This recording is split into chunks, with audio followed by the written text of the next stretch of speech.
Hi, I'm Scott Flowers with Cloud Ninjas. Today we're here to continue our series on the Dell PowerEdge R830 server. In this video, we're going to show you how to update your IP address. Let's get going. Hey, thanks for stopping by. We're continuing our series on the Dell PowerEdge R830. In this one, we're going to be going over IP addresses. Do us a favor, anything you like, anything that helps you, click that like, smash that subscribe.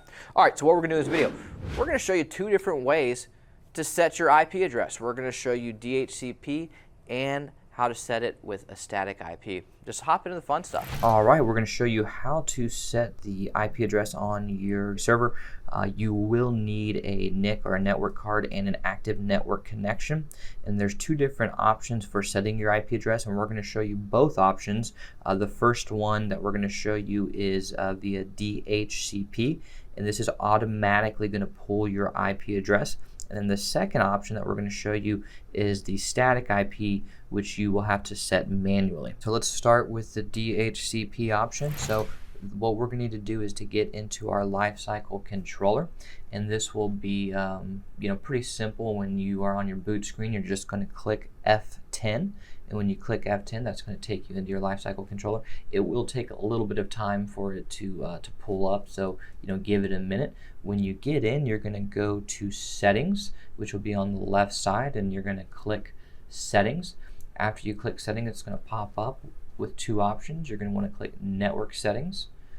After you click Network Settings, you're going to need to select the network port that your Cat5 cable is plugged into. In this case, it's the Broadcom Extreme for us.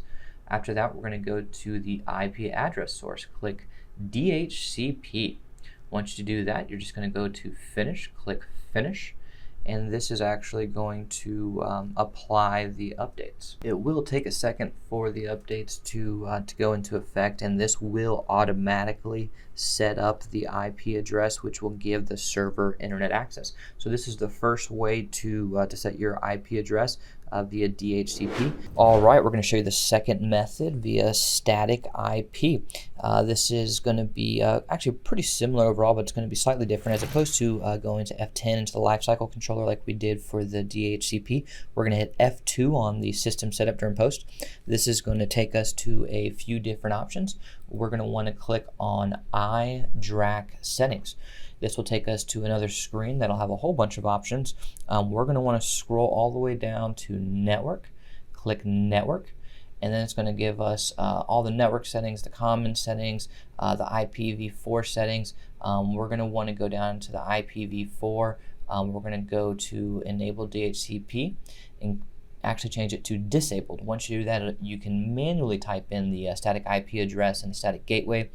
You're going to want to put in 192.168.0.205, and that'll be the static IP address. Now the static gateway will actually be pretty similar, except for at the very end, instead of the 0.205, it'll be a 0.1. So we're going to type in 192.168.0.1, and the static subnet mask is actually going to stay the same at the default. You're just going to want to save your settings and reboot your server, and then your IP address will be changed and saved to 192.168.0.205. Well, hey, thanks for stopping by to learn how to update the IP addresses for your server.